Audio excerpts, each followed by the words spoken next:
Shiro Fubuki é um personagem que carrega muito mais do que habilidade no campo de futebol. Dentro dele há uma batalha constante entre passado e presente, medo e coragem, ele mesmo e outra pessoa. Graças a ele, eu conheci uma das explorações mais realistas de saúde mental nos animes. E nesse vídeo vamos descobrir quem é o Shiro de verdade, como ele se tornou tão amado e criticado ao mesmo tempo, e por fim, como ele conseguiu reconquistar os fãs com o passar dos anos. A forma como conhecemos ele no anime abre muitas dúvidas sobre sua personalidade e suas atitudes. A Raymond estava em busca de um jogador intitulado como o Príncipe dos Campos de Neve, com a missão de derrotar o Instituto Elen. Se os rumores estivessem certos, esse jogador seria o substituto ideal para o Goenji, que até então, por motivos desconhecidos, foi expulso da equipe pela nova treinadora. Chegando em Hokkaido, eles encontraram um cara perdido na neve morrendo de frio. Ele foi encontrado em uma grande nevasca, e isso não é coincidência. Foi nesse local que se originou seus piores traumas, e ele frequenta esse lugar como forma de enfrentar os seus próprios medos. O Endo, sendo o Endo que a gente conhece, deixa ele entrar na caravana e do nada acontece algo surreal. Um urso furioso aparece e começa a balançar o ônibus inteiro, e esse cara estranho simplesmente resolve tudo com um único chute. E aqui tem um detalhe sutil que passou despercebido, mas que vai ser de grande importância: o lenço, a peça-chave por trás da sua mudança de personalidade. Isso quer dizer que na primeira aparição do Shiro já vemos essa dualidade que vai definir ele pro resto da série. Seu passado é na verdade sobre como o trauma pode tanto destruir quanto moldar uma pessoa. Junto com Atsuya, seu irmão gêmeo, eles formavam uma dupla imbatível. O Shiro roubava a bola na defesa e o Atsuya finalizava no ataque. Era como se eles fossem duas metades de um jogador perfeito. Mas não era só isso, eles eram realmente próximos, do jeito que só gêmeos conseguem ser. Eles se complementavam não só como jogadores, mas como pessoas também. E isso é importante para entender todo o resto, porque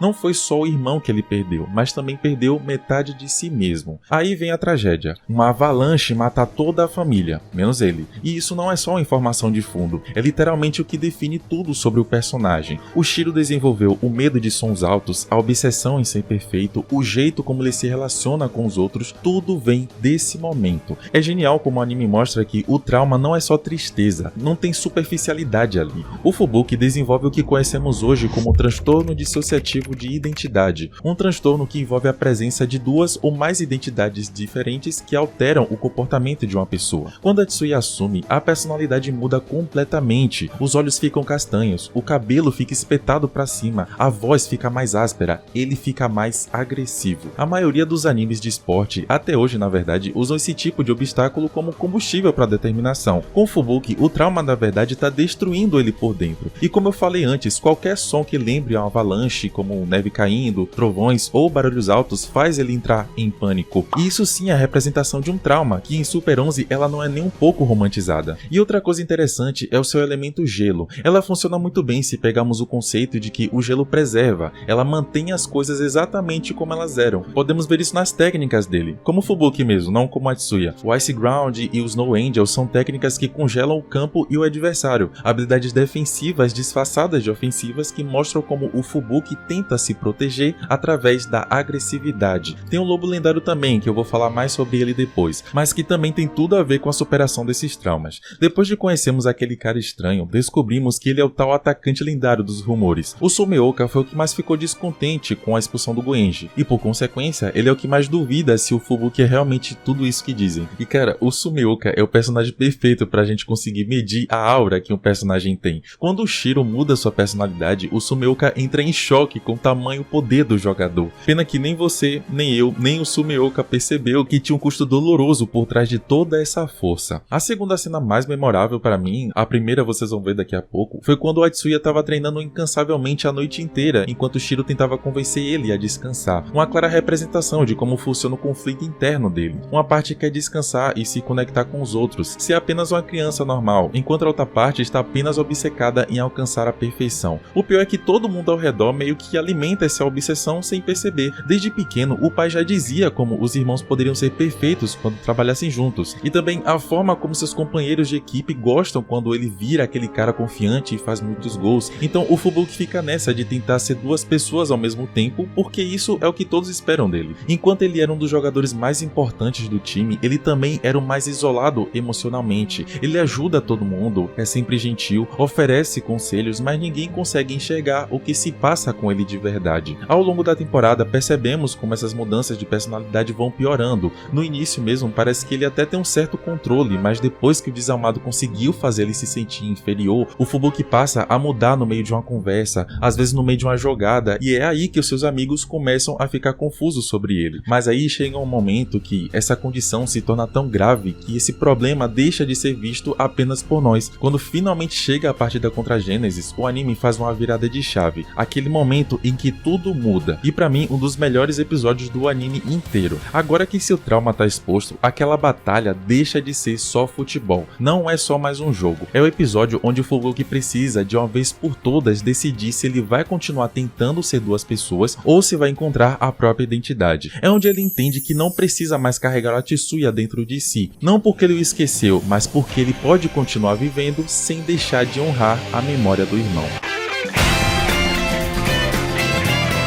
Quando as duas personalidades se fundem, o cabelo dele mistura as características dos dois, os olhos ficam num tom intermediário e as novas técnicas refletem essa fusão. O lobo lendário, por exemplo, não é só mais uma técnica super poderosa, ela representa o Fubuki finalmente assumindo quem ele é, como jogador e como pessoa. Dali em diante, a postura dele muda, ele passa a conversar mais com os companheiros, a aceitar a ajuda deles, e as técnicas deixam de ser obsessivas para se tornarem estratégicas. Ele começa a enxergar o time de verdade e não mais como um meio de suprir a ausência do Atsuya. Mas, como todo bom personagem, o caminho dele não termina ali. Na verdade, é aqui que entra o lado mais triste da história dele, já que agora que ele atingiu seu auge, ele começa a sumir dos holofotes.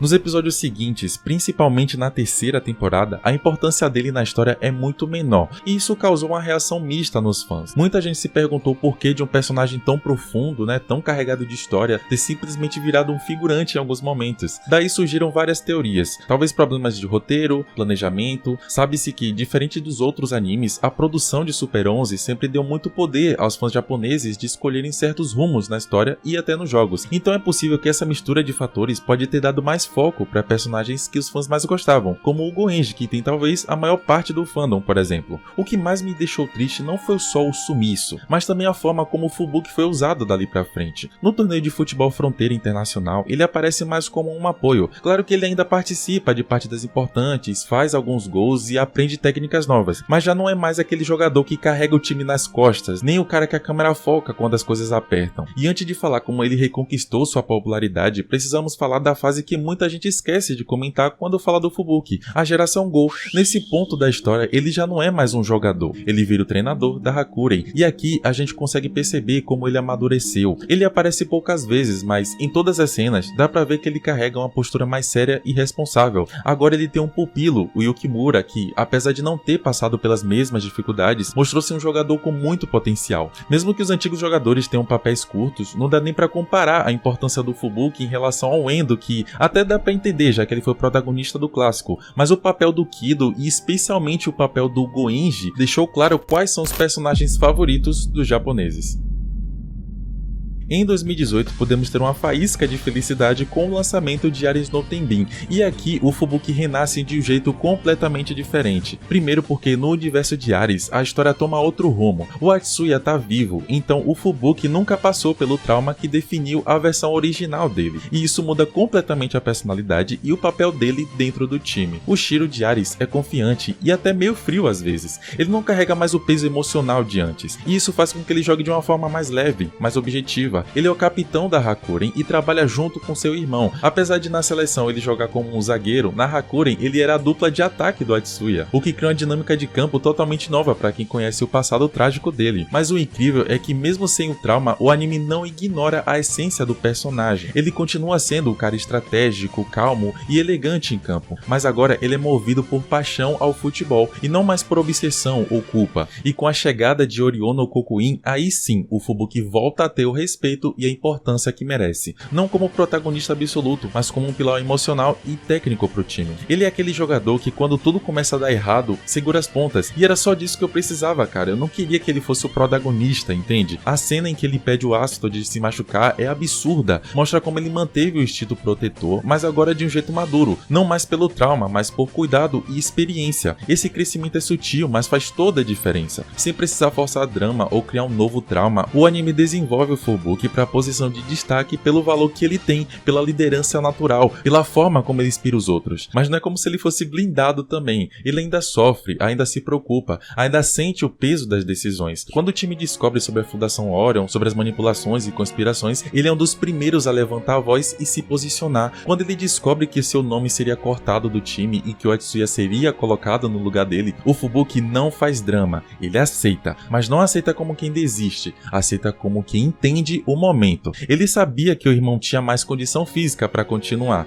e que o time precisava do Atsuya. E é esse desprendimento, essa maturidade de quem já foi protagonista, já foi o vilão de si mesmo, já caiu e já se levantou, que faz o Fullbook ser grande. A despedida dos dois no aeroporto é rápida, mas carregada de significado, porque o Atsuya, mesmo arrogante e impulsivo, respeita demais o Shiro. E o Fullbook, apesar de não falar muito, deixa claro no olhar que confia no irmão. É um adeus não só ao torneio, mas a tudo aquilo que os dois viveram como jogadores. E o anime não para, ele entrega mais uma camada, porque antes de sair, o Fullbook revela que estava infiltrado, coletando informações sobre a Orion e que ajudou a resistência por baixo dos panos. Um plot twist discreto, mas que fecha o arco do personagem de um jeito impecável. Ele não precisava mais provar nada pra ninguém, mas mesmo assim foi lá e fez a diferença de novo, longe dos holofotes. Pra mim, essa é a maior virtude do Fullbook. Ele não é aquele personagem que precisa estar no centro das atenções pra ser importante. Ele não depende de protagonismo de tela pra impactar a história. Desde o início, a função dele foi carregar simbolismo que vão além do futebol, superação, identidade, dor, amadurecimento, e o anime respeitou tudo isso até o fim. Se a gente olhar pro Fullbook como um todo, desde o menino que quase congelou na neve até o veterano que comanda um time e filtra informações contra organizações criminosas, dá pra perceber como poucos personagens em animes esportivos passaram por tantas fases diferentes, sendo elas todas coerentes e bem escritas. E talvez seja por isso que, mesmo com a queda de popularidade em algumas fases, ele nunca foi esquecido, porque quem acompanhou de verdade, quem entendeu a essência, sabe que o Fullbook é muito mais do que um atacante estiloso ou um cara bonito do Hakuren. Ele é um dos personagens mais complexos de Super 11. A trajetória dele prova que personagens não precisam ser perfeitos ou sempre vitoriosos para serem memoráveis, que às vezes o crescimento mais importante não é aquele que faz o estádio aplaudir, mas o que acontece quando ninguém está olhando. Se você quiser que eu fale sobre outro personagem, é só se inscrever e dizer nos comentários. Eu sou Danuki e até o próximo vídeo.